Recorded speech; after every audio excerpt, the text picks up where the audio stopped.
Ooh, shut up and dance. Don't you dare look back. Just keep your eyes on me. I said you're holding back. She said shut up and dance with me. All right, I guess we made it to the arch. We just need to figure out how to get over there now. We found out where to go, but we need to come over here and buy tickets first. Dude, that blows. That blows. What? Wow, it amplifies our voice because we're directly underneath the dome right now. That is pretty intense, Dennis. So the tram to the top of the arch is closed until I think the middle or end of April. So we can't go up to the top of the arch today, which kind of stinks, but I get it, routine maintenance. They got to do that on the tram to get up there, to get down, everybody's safe and stuff. There's a museum over there that's not going to open until next year, I think. But there is a movie theater. We're going to go check that out. What these guys are looking at right now is the history of slavery and how it was represented in St. Louis.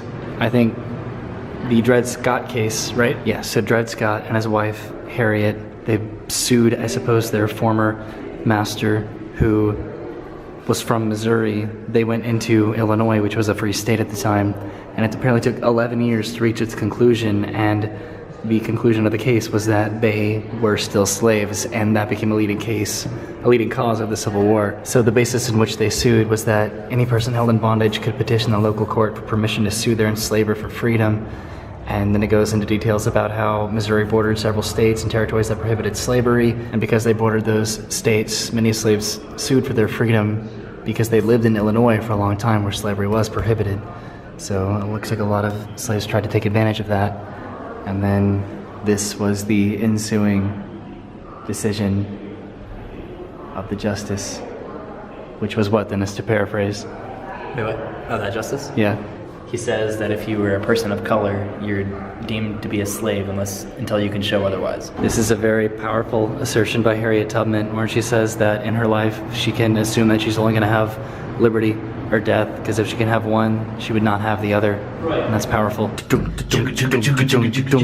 Hey Dennis, you're riding up to the top of the arch. We actually got to go. Isn't it great? Yeah, it's so cool. Wait a second. What? I'm not in the arch? This is a lie! Looks like that's a statue of Dred Scott and his wife Harriet.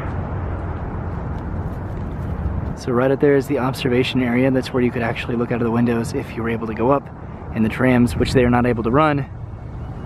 And then this is the extent of the arch, which is huge. There's Travis and Dennis over there, and I should probably go catch up with them. So this is gonna sound really weird, but I kind of remember back in 1999 or 1998 going down to this little dock and there being a McDonald's there, because I remember that Tarzan was in the theaters and I got a little Tarzan toy with my Happy Meal. I don't know if that's totally accurate, but that is something that I just barely remember, it being right across from the arch.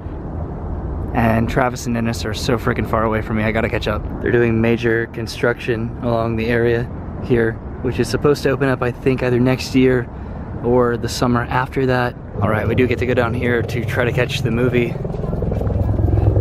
Wait, do people really graffiti this? What the heck, man? They have raised the legs too high now to stand alone. They must join them together before they can build any higher. September 1965. More than 2.5 years since they first began.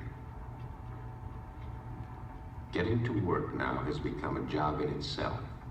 What used to be a short climb up the ladder is now a 12-minute ride on the backside.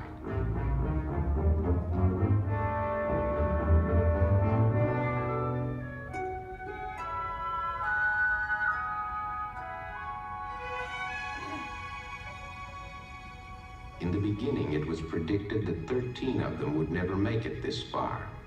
But not a single man would be lost. And the closer they came, the more carefully and deliberately they moved. October 28, 1965. Sky clear. Temperature 40 degrees. Wind 10 miles an hour from the east. Down below, the final piece moved toward its liftoff. On top, the tension began to mount with the temperature.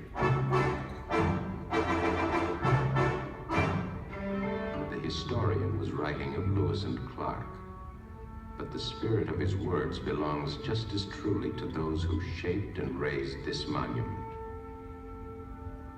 By strength and skill and valor, they rolled the unknown back before them. They were too weary, uncomfortable, and much too seasoned to rejoice. But an idea in the restless mind of Thomas Jefferson had been given flesh. Meriwether Lewis's dream had come true. And the thing was done.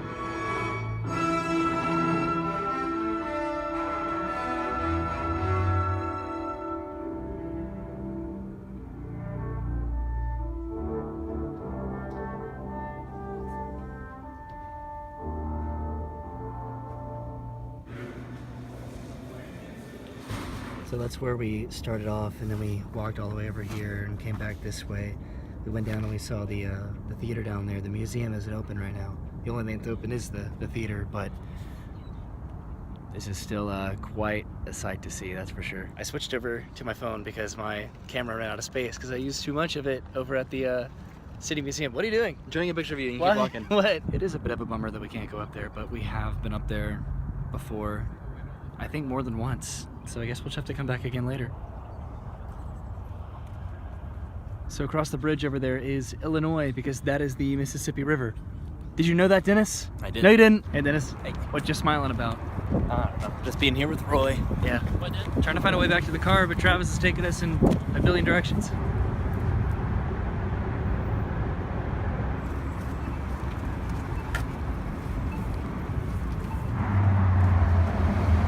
Almost back to the car.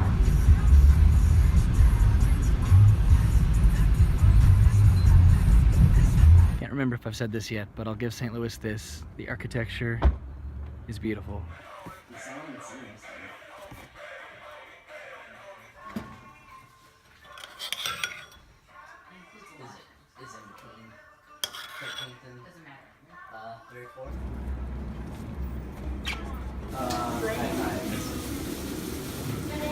Where are we right now? We're at a Thai place. A Thai place. What'd you get?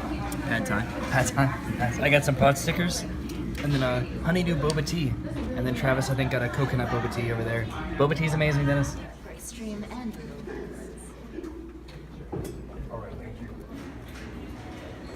Travis and Christine took us to a movie theater to watch Logan, which is going to be interesting. I haven't really seen any of the other X-Men movies at all, so this should be hopefully not too confusing.